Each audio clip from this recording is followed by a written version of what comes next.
بسم اللہ الرحمن الرحیم نحمدہ ونصلی علی رسولہ الکریم اما بعد۔ حضرات محترم اور سامعین کرام، آپ حضرات کی خدمت میں حضرت نوح علیہ السلام کے مختصر حالات بیان کیے جا رہے ہیں۔ حضرت نوح علیہ السلام کا تذکرہ قرآن کریم میں تقریباً 42 جگہ آیا ہے۔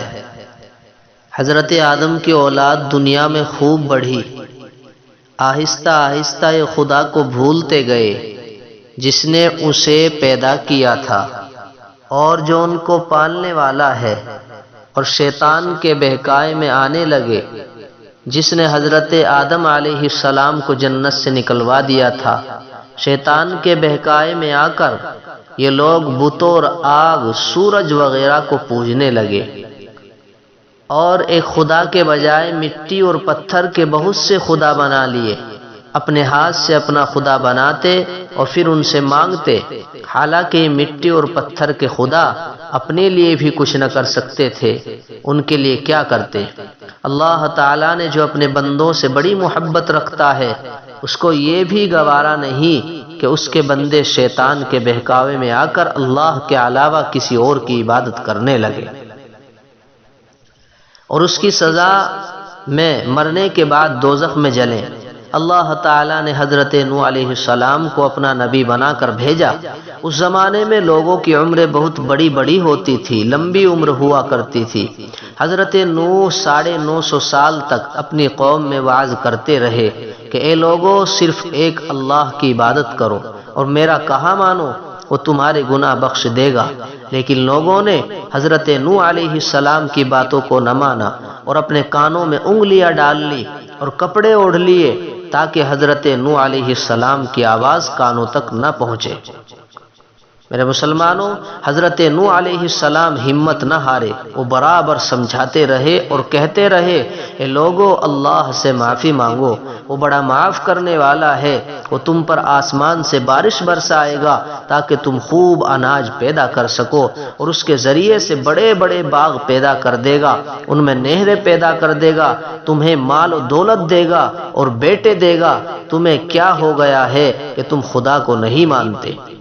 حالانکہ اس نے آسمان بنائے، چاند اور سورج بنائے، اس نے تم کو مٹی سے پیدا کیا اور پھر اسی مٹی میں ایک دن تم مل جاؤ گے اور پھر قیامت کے دن اسی مٹی سے تم کو دوبارہ زندہ کر دے گا۔ لیکن لوگوں نے اپنے بتوں کو نہیں چھوڑا اور حضرت نوح علیہ السلام سے کہنے لگے کہ ہم اپنے بتوں کو ہرگز نہ چھوڑیں گے، اور ہم تو تم کو اپنے جیسا آدمی ہی دیکھتے ہیں، اور تمہارا کہنا بھی صرف چند غریب لوگوں نے مانا، اور ہم تو تم کو جھوٹا سمجھتے ہیں۔ نعوذ باللہ، ایسی ایسی باتیں کہنے لگے۔ حضرت نوح علیہ السلام نے کہا کہ اے میری قوم، میں تم کو جو نصیحت کرتا ہوں اس کے بدلے میں تم سے کوئی مال و دولت نہیں چاہتا، اور جو غریب آدمی مسلمان ہوئے ہیں اور اللہ پر ایمان لائے ہیں، ان کو میں اپنے پاس سے تمہارے کہنے سے نکالوں گا نہیں۔ اگر میں ان کو اپنے پاس سے نکال دوں تو خدا کے عذاب سے مجھے کون بچائے گا؟ اگر میں ایسا کروں گا تو بہت ناانصاف ہو جاؤں گا۔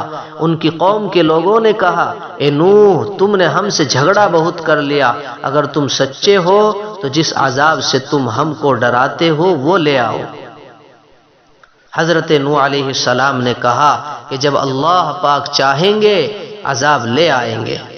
اللہ تعالیٰ نے حضرت نوح علیہ السلام کو وحی کے ذریعے سے حکم بھیجا کہ تمہاری قوم میں جو لوگ ایمان لا چکے ہیں ان کے علاوہ اور کوئی ایمان نہیں لائے گا، تم غم نہ کرو، ایک کشتی بناؤ۔ حضرت نوح علیہ السلام نے خدا کے حکم کے مطابق کشتی بنانی شروع کی، تو جب ان کی قوم کے سردار ان کے پاس سے گزرتے تو ان کو کشتی بناتے ہوئے دیکھتے تو ان کا مذاق اڑاتے۔ حضرت نوح علیہ السلام ان کے مذاق کے جواب میں کہتے کہ آج مذاق کر لو، آج مذاق اڑا لو، کل جب تمہارے اوپر عذاب آئے گا تو اس وقت ہم تمہارا مذاق اڑائیں گے۔ آخر اللہ تعالیٰ کا عذاب اس کے وعدے کے مطابق آیا، زمین سے پانی نکلنا شروع ہوا اور آسمان سے بارش آنی شروع ہوئی۔ اللہ تعالیٰ نے حضرت نوح علیہ السلام کو حکم دیا کہ سب جانوروں کا ایک ایک جوڑا کشتی میں سوار کر لو، اور جو لوگ تمہارے اوپر ایمان لائے ہیں یعنی مسلمان ہو گئے ہیں ان کو سوار کر لو۔ حضرت نوح علیہ السلام نے اس کشتی میں سوار ہونے والوں سے کہا کہ اللہ تعالیٰ کا نام لے کر اس کشتی میں سوار ہو جاؤ کہ اس کا چلنا اور ٹھہرنا اسی کے ہاتھ میں ہے۔ اللہ تعالیٰ بڑا بخشنے والا مہربان ہے۔ کشتی ان سب کو لے کر لہروں میں چلنے لگی تو اس وقت حضرت نوح علیہ السلام نے اپنے بیٹے سے کہا، اے بیٹا ہمارے ساتھ سوار ہو جاؤ اور کافروں کے ساتھ مت ہو۔ اس نے کہا، میں کسی پہاڑ پر چڑھ جاؤں گا اور وہ پانی سے بچا لے گا، یعنی اللہ کو بھول بیٹھا اور اس نے کہا کہ پہاڑ مجھے بچا لے گا۔ حضرت نوح علیہ السلام نے کہا کہ آج خدا کے عذاب سے سوائے خدا کے کوئی بچانے والا نہیں۔ اتنے میں دونوں کے درمیان ایک پانی کی لہر اٹھی اور وہ ڈوب گیا۔ پھر خدا تعالیٰ نے زمین کو حکم دیا کہ اپنا پانی نگل جا، اور آسمان کو بھی حکم دیا کہ پانی برسانا بند کر دے، یہاں تک کہ پانی خشک ہو گیا اور تمام کافر دنیا میں ختم کر دیے گئے۔ حضرت نوح علیہ السلام کی کشتی کوہ جودی پر ٹھہری۔ حضرت نوح علیہ السلام نے اپنے پروردگار سے عرض کیا کہ اے میرے رب، میرا بیٹا بھی میرے گھر والوں میں سے ہے اور آپ کا وعدہ سچا ہے۔ یعنی حضرت نوح علیہ السلام کا مطلب تھا کہ اللہ آپ نے وعدہ فرمایا تھا کہ تیرے گھر والوں کو اس طوفان سے بچا لوں گا، پھر میرا بیٹا کیوں ڈوبا؟ تو خداوند تعالیٰ نے فرمایا کہ اے نوح، تیرا بیٹا تیرے گھر والوں میں سے نہیں تھا کیونکہ اس کے عمل اچھے نہیں تھے۔ میں تجھ کو نصیحت کرتا ہوں کہ ایسی بات نہ کر جو تیرے علم میں نہیں، اس لیے کہ کنعان اللہ کے علم ازلی میں کافر تھا، کنعان، اور یہ بات نوح علیہ السلام کے علم میں نہ تھی۔ حضرت نوح علیہ السلام نے اللہ پاک سے توبہ کی اور اپنے کہنے کی معافی چاہی۔ اللہ پاک نے ان کو معاف کر دیا اور حکم دیا کہ اے نوح، ہماری طرف سے سلامتی اور برکتوں کے ساتھ اتر۔ اس کے بعد حضرت نوح علیہ السلام کی امت دنیا میں بسی اور آہستہ آہستہ ان کے بال بچے آباد ہوتے گئے۔ یہ سب لوگ خدا تعالیٰ کی اطاعت کرتے رہے۔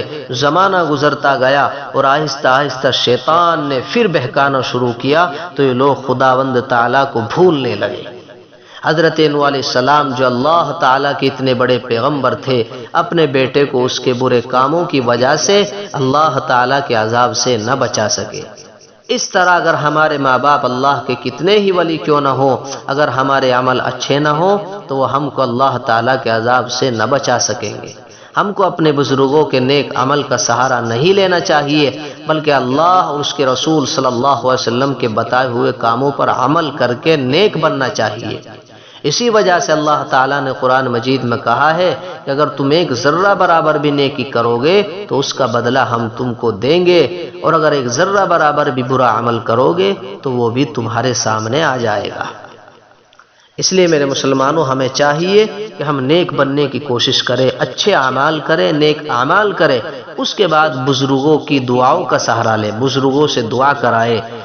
صرف دعا پر اکتفا کرنا اور صرف بزرگوں کی صحبت حاصل کر لینا اور اعمال صالحہ چھوڑ دینا، نمازوں کو چھوڑنا، زکوٰۃ دینا بھول جانا، چھوڑ دینا، جس پر حج واجب ہے وہ حج نہ کرنا، تو اس طرح سے کام چلنے والا نہیں ہے، بلکہ اللہ کے بتائے ہوئے طریقوں پر عمل کرنا ہوگا، اللہ کے فرمان پر عمل کرنا ہوگا، قرآن کی شریعت کے مطابق چلنا ہوگا، تب جا کر کام بنے گا۔ اللہ رب العزت ہمیں دین کی سمجھ بوجھ عطا فرمائے، نیک اعمال کرنے کی ہدایت عطا فرمائے۔